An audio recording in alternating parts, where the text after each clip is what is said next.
नमस्कार, मेरा नाम अंशराज। मैं मध्य विद्यालय परसामा के वर्ग सप्तम का एक छात्र हूँ। मैं और मेरे मित्रों ने मिलकर एक साइंस का प्रोजेक्ट बनाया है जिसका नाम है मेरी मिट्टी की गाइड। हमारे प्रोजेक्ट का प्रमुख सवाल है कि अपने क्षेत्र की मिट्टी को बेहतर और कटाव से बचाने के लिए हम क्या कर सकते हैं। पहले प्रश्न को तुम बताओ कि क्या कर सकता है उसके बारे में। मिट्टी के कटाव को बचाने के लिए पहले हमें ये जानना होगा कि मिट्टी कटता कैसे है। मिट्टी जहाँ पे पेड़ पौधे नहीं रहते हैं, जो जमीन बंजर रहते हैं, जहाँ पे कई सालों से वर्षा नहीं होती है, मरुस्थल, जैसे कि मरुस्थल, वहाँ पर मिट्टी की कटाव अधिक होती है। इसलिए वहाँ पे हम पेड़ पौधे लगाएंगे जिससे मिट्टी का कटाव कम होगा। और अब हम अपने प्रोजेक्ट में कुछ चित्र के द्वारा आपको कुछ बताएंगे। यहाँ पे हमारा चित्र है, यहाँ पे ये मिट्टी की परतें हैं। इसमें पहला परत रहता है ह्यूमस का और दूसरा परत रहता है मिट्टी का, उसके बाद बजरी के बाद उससे भी बड़े बड़े टुकड़े रहते हैं। ये हमारे धरती के अंदर मिट्टी की ऐसी परत ही होती है। अगला है हमारा चित्र है मिट्टी द्वारा जल का अवशोषण। मिट्टी में कितने समय में किस मिट्टी में कितना जल का अवशोषण होता है। किस मिट्टी में कितने समय में जल का अवशोषण होता है। पहले मिट्टी का प्रकार बताओ। मिट्टी के 3 प्रकार होते हैं। पहला चिकनी मिट्टी, दूसरा दोमट मिट्टी और तीसरा बलुई मिट्टी। क्या क्या गुण है। चिकनी मिट्टी में सबसे ज्यादा जल धारण करने की क्षमता रहती है, महीन कण, और चिकनी मिट्टी में सबसे अधिक महीन कण रहते हैं। दोमट मिट्टी में ना तो ज़्यादा महीन कण होती है, ना तो ज़्यादा बड़े कण होते हैं। इसलिए दोनों मिट्टी का मिलाव है, इसलिए हम इसे दोमट मिट्टी कहते हैं।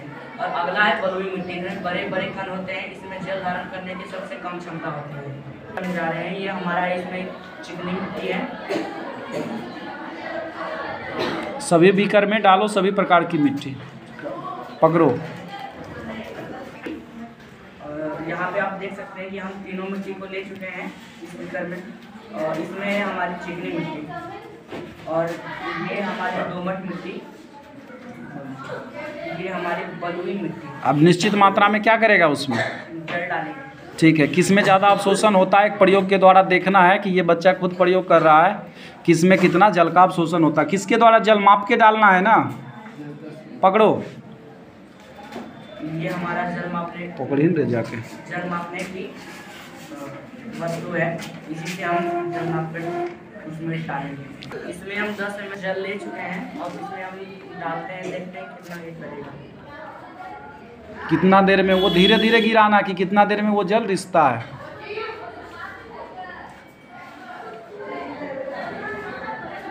अभी नहीं रिसा है, रिस रहा है नीचे जल, नहीं रिस रहा तो और जल डालो उसमें। धीरे धीरे डालना और देखना है कि नीचे रिस रहा है या नहीं रिस रहा है। ये दोमट मिट्टी, इसमें हम देखते हैं कि ये कितना देर में जल को अवशोषित करता है।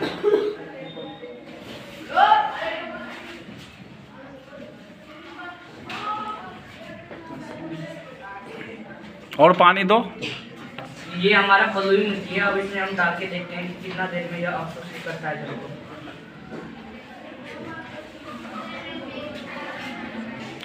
नीचे रिस रहा है।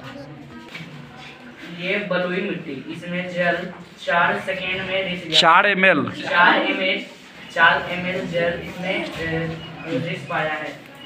ये हमारा दोमट मिट्टी, इसमें 6 ml जल देने के बाद रिसने लगा।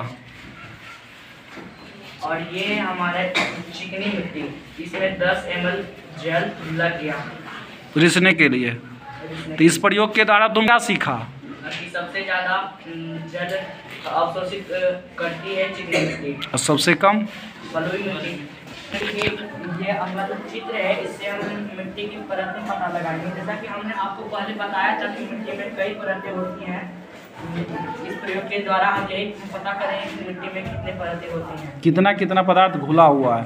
तो सबसे ऊपर क्या आएगा, सबसे ऊपर आएगा ह्यूमस और उसके बाद आएगा जल के नीचे आएगा मिट्टी के नीचे बालू और सबसे अंत में आएंगे बजरी। ठीक, दिखाओ। ये मिट्टी और तथा अन्य पदार्थ से मिला हुआ मिट्टी है। इसमें हम देखेंगे कि मिट्टी की परतें धरती के अंदर किस प्रकार से होती है। मिलाओ। सबसे पहले हम मिला देते हैं ऊपर से बंद करके। ये अब अस्थिर हो चुका है। इसके नीचे में आप देख सकते हैं कि बजरियां हैं। दिखाओ बजरी, नीचे से दिखो, बजरी दिख रहा है ना? दिख रहा है ना? दिख रहा है नीचे में बजरी। उसके ऊपर बालू है और बालू के ऊपर मिट्टी है, मिट्टी के ऊपर जल और सबसे ऊपर में ह्यूमस का परत है। ठीक है। तो एक अंतिम चित्र है। इसमें मिट्टी में जोर से बोले।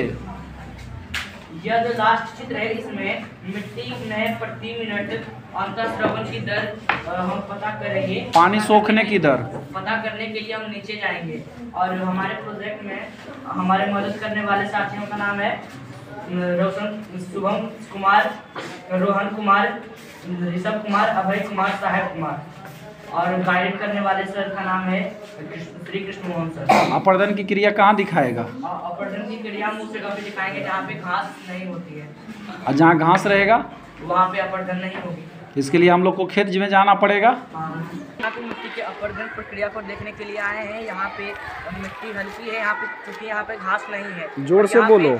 और यहाँ पे मिट्टी हवा में उड़ भी सकती है। यह हम आपको करके दिखा रहे हैं। ऐसे करके हमने लिए और ये आप देख सकते हैं मिट्टी हवा में उड़ रही है। ये भी एक अपर्दन की प्रक्रिया है। और यहाँ पे अब हम जल लेते हैं तो यहाँ पे भी अपर्दन होगा। दिखाओ।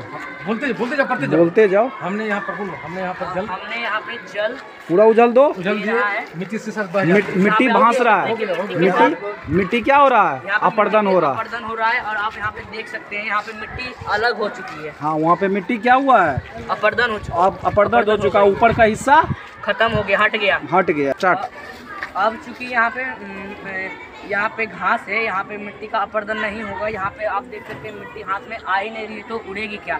यहाँ पे हम पानी दे करके भी दिखा सकते हैं। दो पानी गिराओ। देख सकते हैं कि यहाँ पे हमने पानी दिया लेकिन मिट्टी हल्की सी भी यहाँ से वहाँ नहीं हुई क्योंकि यहाँ पे घास है जो मिट्टी को जकड़े रहती है। यह मिट्टी को अपने जड़ से जकड़े हुई रहती है। इसीलिए धन्यवाद।